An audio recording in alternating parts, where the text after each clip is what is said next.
What's up, boss? You believe that? Hold on. Do you believe that? Please. Let's go.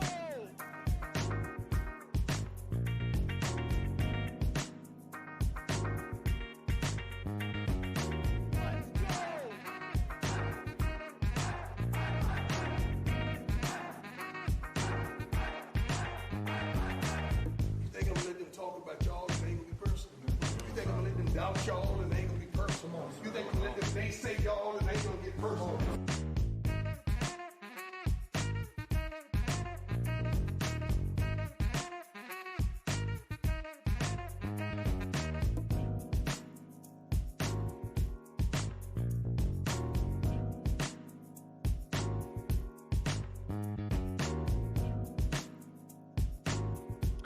Buff Nation, what is going on, everybody?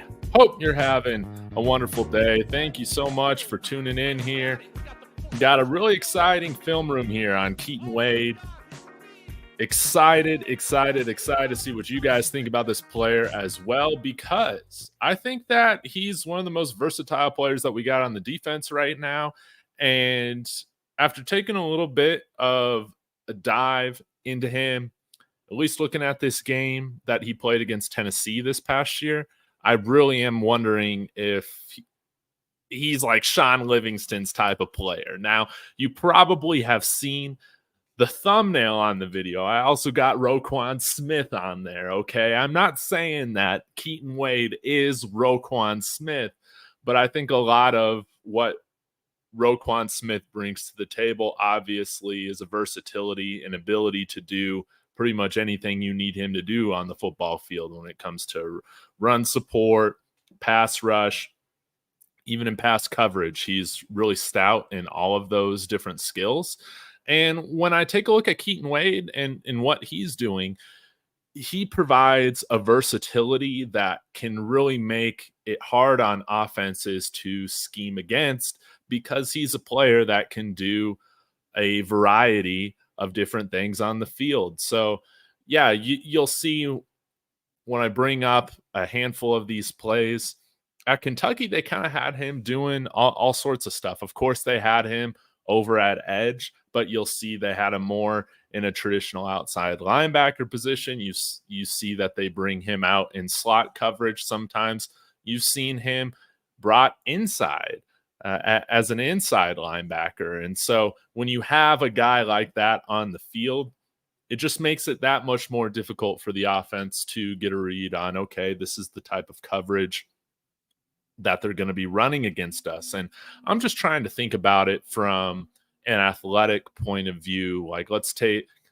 the 4-2 base defense that we should have. So that's 4 guys on the line, 2 linebackers, and then that leaves 5 spots for the defensive back. So you got 2 boundary corners, you got 2 safeties, and then you got somebody playing slot. That could be somebody like Jaden Milner-Jones. It could be somebody more like Preston Hodge that kind of fits, if you're a Broncos fan, that Chris Harris Jr. type of prototype, somebody who really started out playing slot very, very well, and then obviously transitioned to being more of a boundary corner later in his career.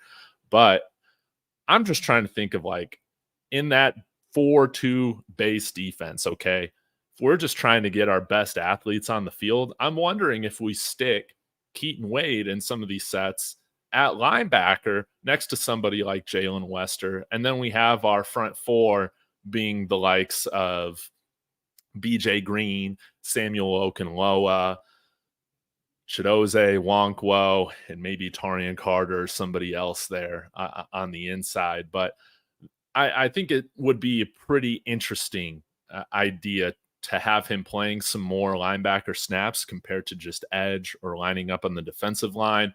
I'll get into his film here in just a second, but I did want to show you guys this as well. And just showcasing how he was used. 275 snaps on the defensive line at that edge position, 52 snaps on the year in box at that box linebacker position, 43 snaps in the slot. He had 1 at corner. That's interesting. But we're going to take a look at his game against Tennessee, which was his highest rated game of the year. And he didn't play a ton, but you'll be able to see he was used in a variety of different ways. 13 snaps on the defensive line, 5 as a box linebacker, and then 3 in the slot. And so I'm wondering if Sean Livingston, he's talked about how positionless defense is becoming more and more of a need. You got guys on the field that can play a variety of roles, that can do a variety of different things on the field. It makes scheming and planning against the defense just that much more difficult. Sort of kind of like how you've seen basketball transition with this trend as well.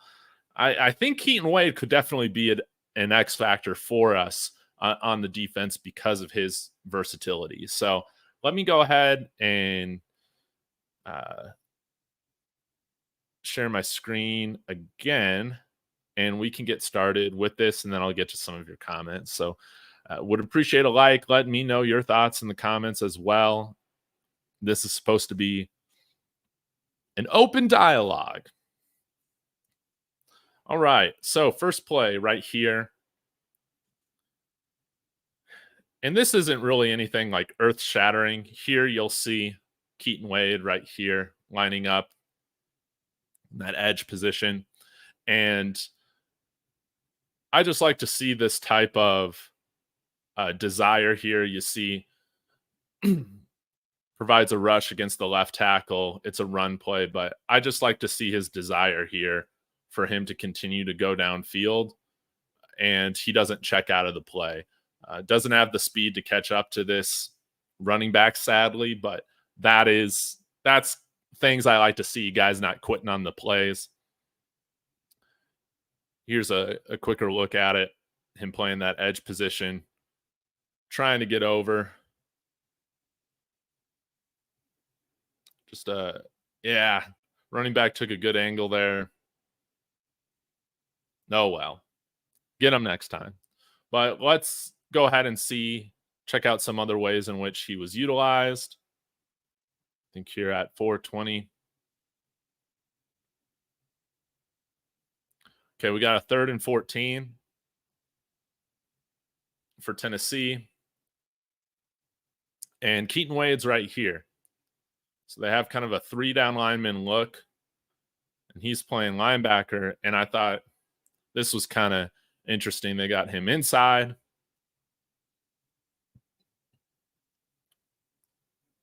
Drops back a little bit. Can kind of see like they're setting up a little screenplay here. A little shovel pass. And he does a really nice job of getting off this block and making this 3rd down stop. He had 2 3rd down stops in this game, which is great to see. You need your guys making plays like that to end drives. And here's a really good look at it. So it's a good job of understanding, sniffing out this play really quickly, then getting in there for the tackle. Really solid stuff. We transition to this next play. On this next drive, we'll see him line up in slot right here.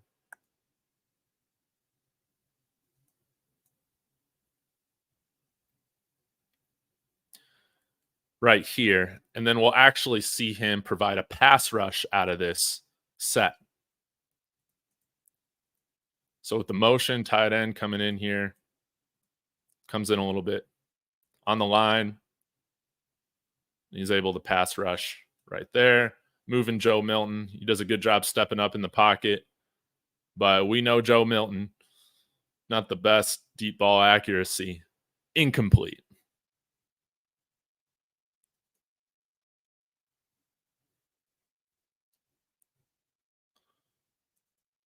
And I don't really know like how Keaten Wade, I'll need to look at more of BJ Green and Samuel Okunloa. I'm not really sure how he compares to some of our other pass rushers. But I know he's still graded out pretty well as a pass rusher on the year.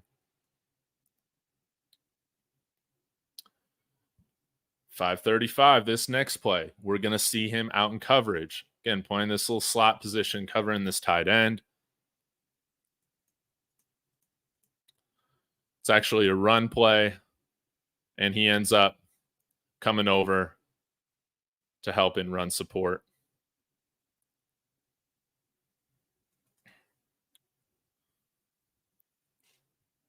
But just showing, I know these aren't like game-breaking plays from him or anything like this, but choosing these plays to show you just how he's lining up in a variety of different ways. We've seen him line up at edge, slot, and inside linebacker right now.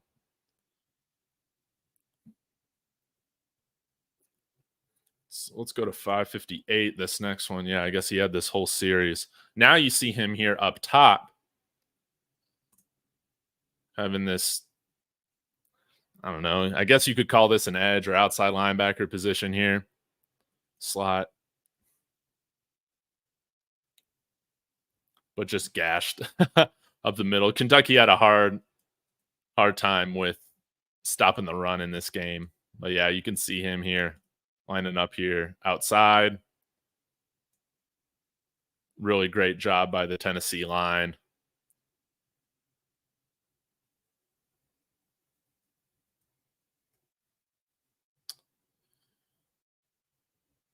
Let's go to 11-10.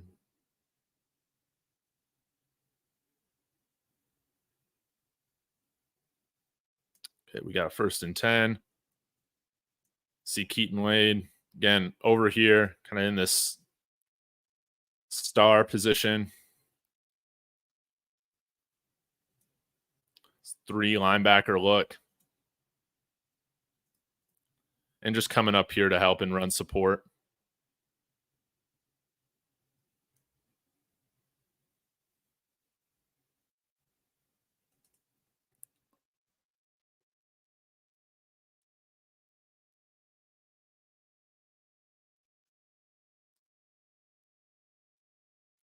That's good, not giving up that outside leverage, keeping the play inside. Here's another really one of the more interesting plays that we saw from him being used as a QB spy against Joe Milton. Obviously, Joe Milton's one of the better running quarterbacks this past year in college football. And you see him line up here as an edge, but his responsibility is to spy Milton. And that goes to show, like, hey, he's trusted being able to get from east to west very quickly. Having enough speed to keep up with somebody that's a dual threat like Joe Milton.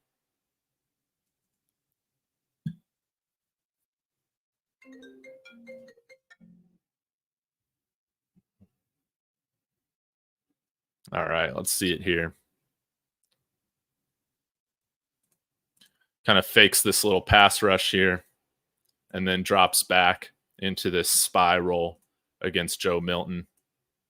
And Joe Milton, he ends up rolling out.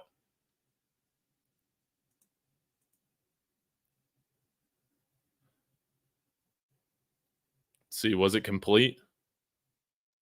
I don't know. Here's another look at it, though. A little bit better of an angle.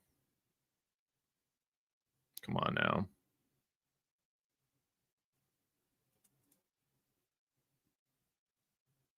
And just sticks with Milton all the way. Yeah, it's incomplete.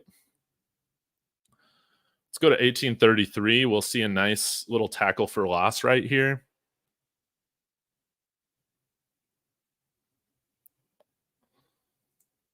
Keaten Wade lined up here on the edge. You got like a 5-line look right here.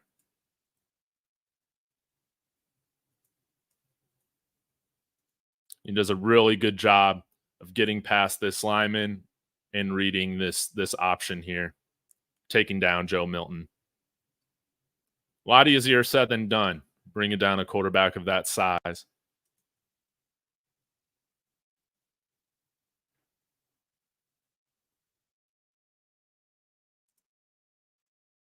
Yeah, pulling guard right here. He's got enough quickness to just get past him pretty easily and is able to bring him down for a loss. Shows you the chops he has as a run defending linebacker when given the chance to make a play. Let's go to 1911.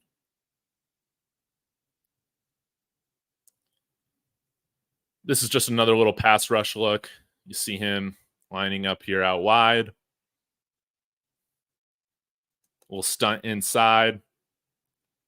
Kind of stood up there, but you see him continuing to work through. Nice little sack there by the Wildcat defense. If we go to 52 here, we'll see some more run support.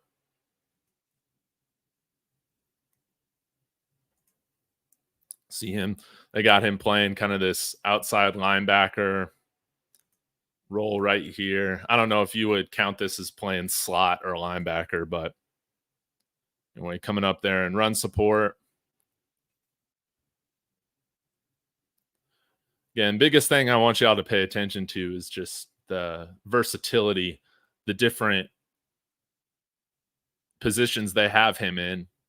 And here's a new one coming up here. This was a 4th down and 1. And they put him in here as a hand in the ground lineman for this 4th and 1. Sadly, there was a neutral zone infraction by the guy here to his right. So they ended up getting the first down. I'm bummed we couldn't see how this play would have turned out.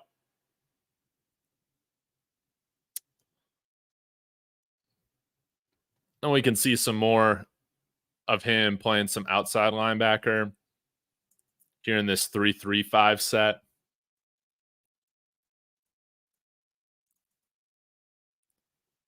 And this play kind of goes away from him. Not much there in terms of what Wade was doing.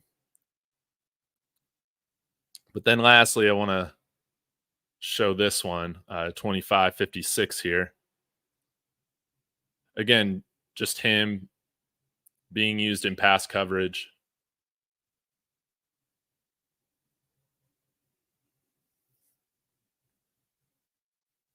Here on 3rd and 10.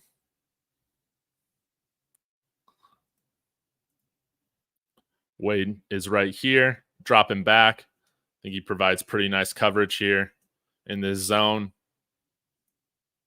It's thrown to this, I think, running back over here, though. But you can see they line him up in one way. You're expecting him to, he's kind of showing blitz, showing rush, and then he's able to drop back in coverage.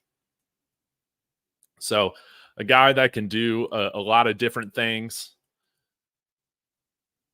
And I'm wondering if the goal is to go more positionless, to just get your best bodies on the field, your best athletes on the field.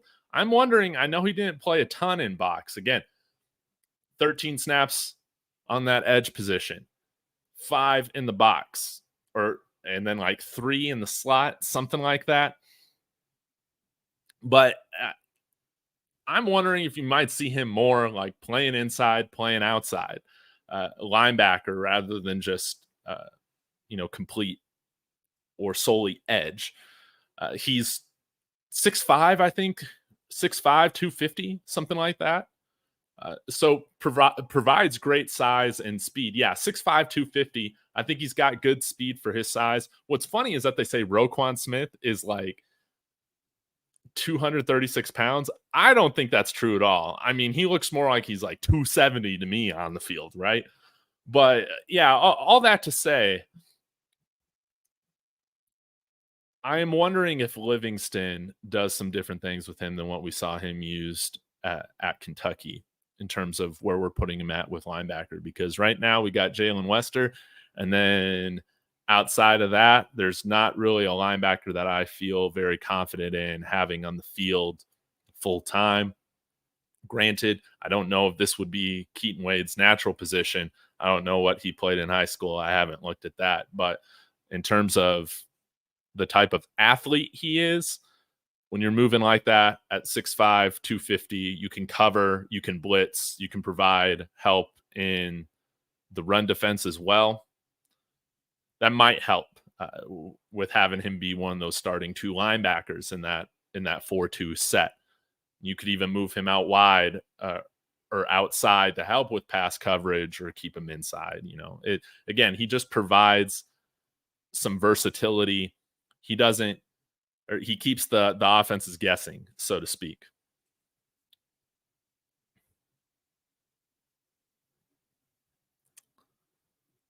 All right, I'll get to some of your comments. Pot of coffee. What's up, David? Thank you for the continued film breakdown. For those who don't understand, keep up the excellent work.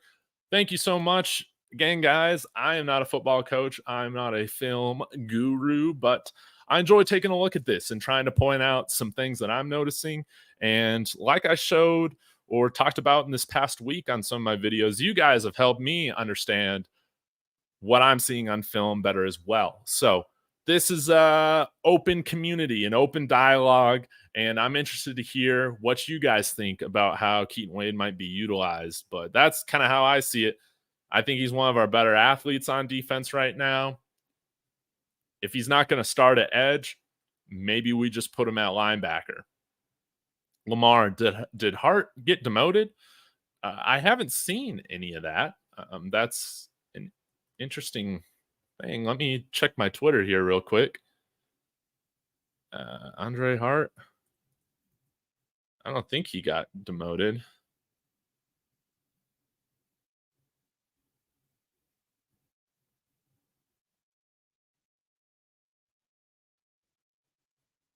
I'm not seeing anything right now, at least. Yeah, I'll scroll for just one more minute. Yeah, I don't think so. Yeah, I don't see anything regarding Andre Hart. But I think right now, if it was in my control to put together like a starting defense for the Buffs right now, this is kind of how I'd lay it out. Boundary corners, Travis Hunter, Cormani McLean. Safeties, I would get Shiloh up there, as well as Cameron Silman Craig playing the safety, free safety position. In the slot, I would throw Preston Hodge, transfer from Liberty, in there. And then kind of that front six, I would put BJ Green, Samuel Okunloa on the edge, and then on the inside, Wonkwo and Tarian Carter. Maybe Anquin Barnes. I mean, we'll see. And then at linebacker, again, right now, Jalen Wester, I would put him in there, and Keaten Wade. I know it's not his natural position, but I'm wondering if that's where he might benefit the most and get the most playing time if he's kind of used in a jack of all trades linebacker role. So y'all let me know your thoughts on that.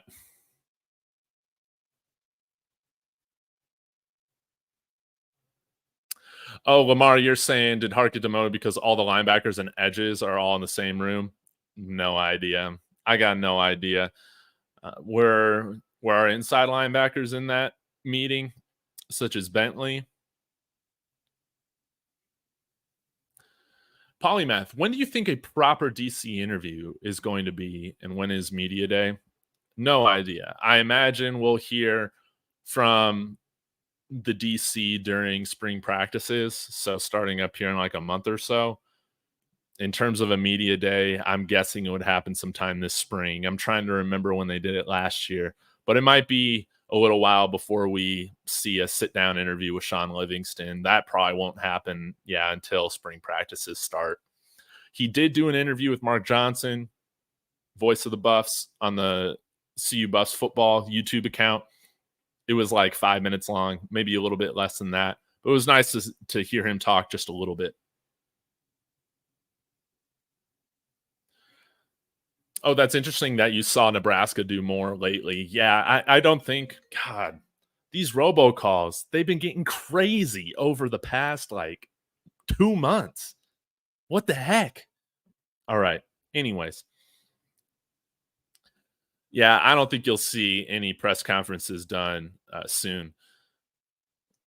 King, Carter looks ready to compete. I absolutely love it. I absolutely love it. Y'all are sleeping on Carter. Paul Simmons checking in. Apologize if this is off topic, but I just read Colorado only has 6 high school commits. Is this so? Also, if you want to leave this topic for another post, then consider this me just saying hi. Yeah, no worries, Paul. I've commented on this a bunch in the past, but yes, we got 8 commits right now. We didn't have a big high school class. I think one of the biggest themes you'll see is that we brought in high school guys that have the potential to contribute year one. It doesn't seem like they're willing to take up many spots for developmental purposes. And you've seen that Coach Prime has continued to want to use the, think about how right now the transfer portal rules are set up right now. To me, it makes sense. Would you rather bring in some developmental guys from high school that might take a couple years to be ready, and by the time they're ready, they might transfer out anyways, versus bringing in some transfers here with 2 to 3 years of eligibility? Sometimes in the case, they still have 4, but they've used up that free transfer until they have their graduate year. I think that's kind of been more of the strategy on their standpoint to keep more roster continuity. I think so. So, yeah, that's been the strategy. I think when you look at Jordan Seaton, Brandon Davis Swain, Eric Brantley, our wide receivers that we brought in, Cam Michael, Draylon Miller, like all of those guys could totally have time on the field this year and contribute in a substantial way. The only developmental guy that we brought on was from the linebacker position that we signed last week was Kyron Garcia, more so a developmental linebacker. But yeah, similar to how you've seen SMU, I think they only had 10 commits for their high school class this year. We're going to find out how this whole thing goes when it comes to talent development. Again, you can make the argument that you would rather develop guys in here and then have them step into a starting or rotational role 2-3 years down the line, which I totally get. That's been the way that we do things.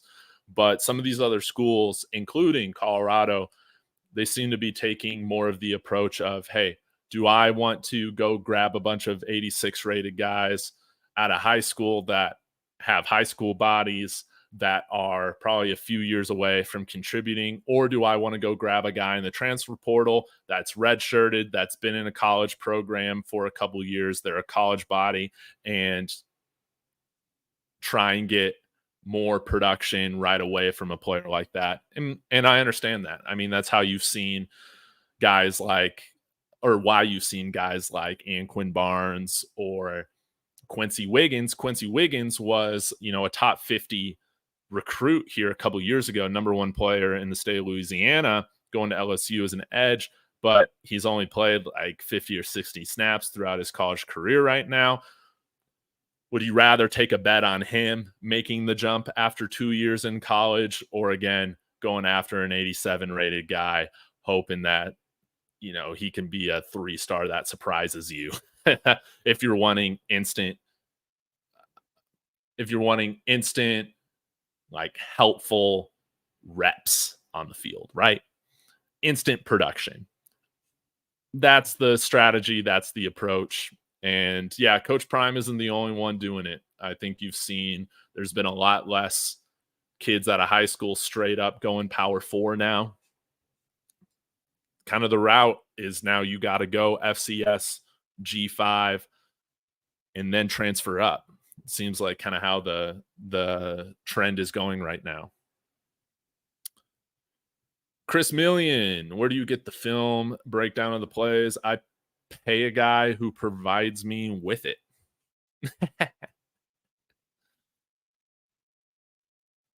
That's all I'm going to say. And don't sleep on Amari McNeil. Yes, been in college for a few years now, 2 years now, I believe, and he could definitely take that jump up. No doubt. It would be great if we could get another player on the interior. Right now, I still feel like that's our biggest question mark.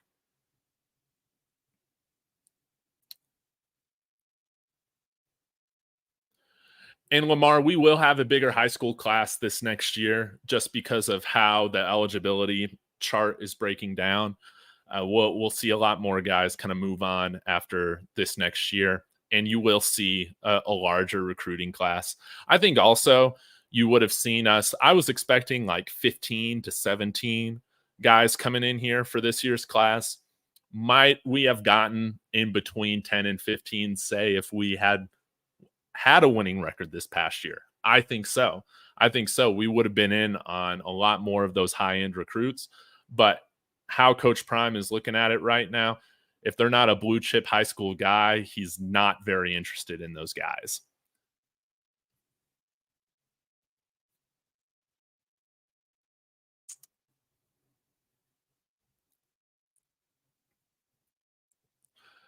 Man, I hope we can win at least 8 games. 9 is my hope. That's what I'm picking, but I'm an optimist. As long as we can get a winning record, everything on top of that is gravy. I think, man, if we had just changed a few different things, we have 7 wins this past year, no doubt. And yeah, hopefully we can build on this and contend for that Big 12 title. No doubt we got the best quarterback in the conference right now. Polymath. I think Garcia might play more than people think. He's only been playing linebacker for 2 years, but have better stats than 4-year starters. That's why he wasn't heavily recruited. Yeah, and I think also his level of play that he was playing there at Florida, was it 3A or something like that? I mean, he was, when you go look at it, I mean, he was the biggest guy on the field in some of those games as a linebacker. Like, he looked like the biggest guy on the field. So I understand that. Again, I'm not expecting Garcia to be a contributor year 1, but might he surprise in year 2? Absolutely. Portal makes sense for the immediate, especially when you've got some superstars with the clock ticking who need some decent bodies around them. Yeah, that's the thing. I think ideally it would have been nice to get some more offensive linemen, for instance, in there from the high school ranks. We had offered and we're in some other blue chip offensive lineman races that we just ended up losing out on. We did get Jordan Seaton, though, so that's not a consolation prize at all. You know, that's a really big win. But I think it's very clear that once some of these other guys pick some other schools, we just left it be. And we didn't settle for somebody that we didn't feel like met the standard right now for the type of high school guy that we're trying to bring in. And Coach Prime, he doesn't have time to waste right now. He needs guys in here that can contribute. Now, might their ceilings be a little bit lower than maybe a 4-star or not a 4-star, a guy that's coming in here with high school with 4 years eligibility? Sure. But I understand what they're doing, and I think it's probably the best route to winning more games sooner. I love CC. Hey, Dave, Rob is live too. You're my buddy, though. Hey, I appreciate the love. Yeah, I try and get on here when I can. Sometimes that conflicts with other Colorado shows going on, but it's all good. I do this for fun. Cortez Fernandez. Coach has stated that he has a 40-40-20 approach when recruiting. Why are even people talking about the smaller number of recruits? He started his approach at JSU. Yeah, I understand that, Fernandez. He's always talked about 40 transfers, 40% graduate transfers, 20% high school. I just don't think that that's going to be the long-term philosophy for this. I think once we see CU continue to stack more and more wins on the board, you're going to see us getting more and more blue chip high schoolers instantly at like coming here, committing here, signing here in January as early enrollees. And I think that really is the best way to build long-term sustainable success, is by having guys in-house from day one and developing them. But right now, without that proven track record, it makes sense to build through the portal. That's our quickest route to being productive. And I think, too, the more games we win, the more blue chip transfer portal guys will get as well. But you see schools like Texas, LSU, Michigan, Ohio State, Alabama, with Nick Saban. I mean, they were they were doing even better with these blue chip recruits coming out of high school in the transfer portal era, which I think that's really interesting. And yeah, you have guys that hit the portal from those teams, but at the end of the day, they have really great retention rate. And yeah, now you're seeing schools like LSU that Brian Kelly might have hit that portal a little bit harder, if I remember correctly, when he first came, hasn't hit it as much this past year and really going after some high-end high school recruits now. So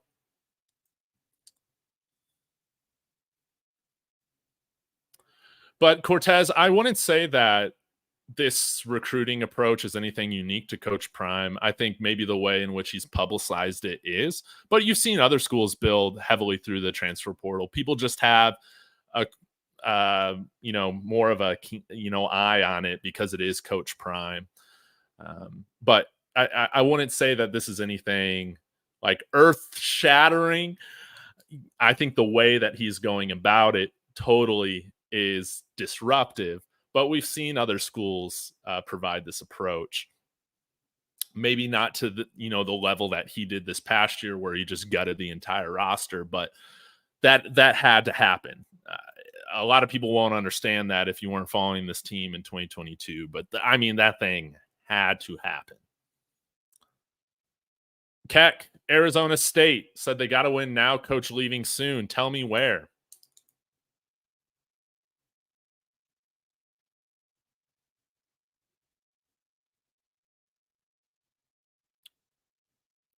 And Chris Million, yeah, you're absolutely right. A lot of the guys that we brought in do have multiple years of eligibility left, which is going to help with the continuity. But I think overall what helps the most with long-term success is getting most of your guys long-term in here as early enrollees in January and developing them from the start, getting them like you already know that they're buying into the culture, all of that. I think we did see a little bit of building through the transfer portal this past year kind of show kind of negative aspects a little bit, where you had a ton of guys, all these guys transferring in, they're wanting their shot. They didn't understand that.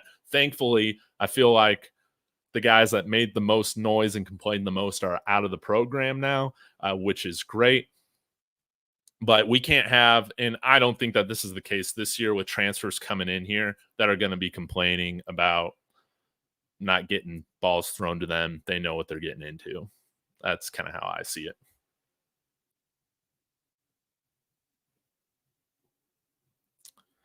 Paul, thank you so much for the super chat. Really do appreciate it. LSU fan.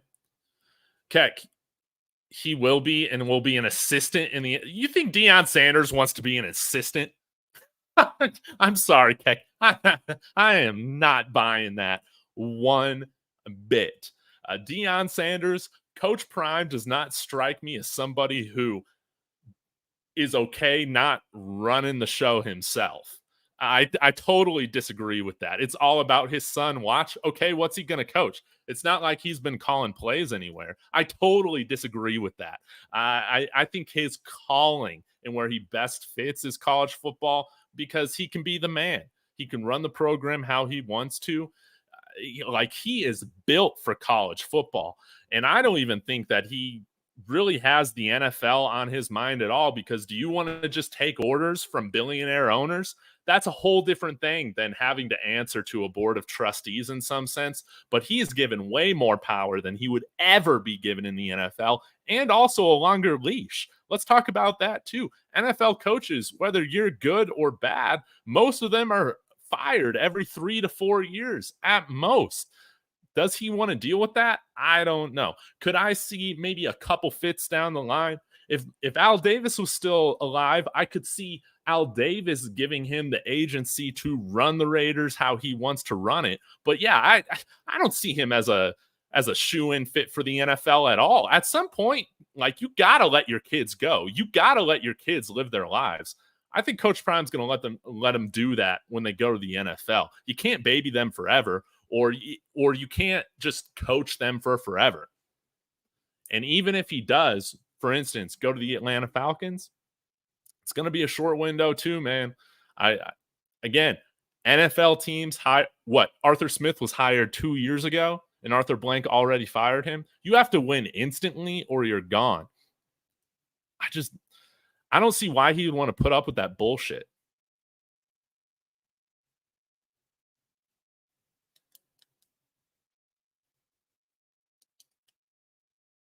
No.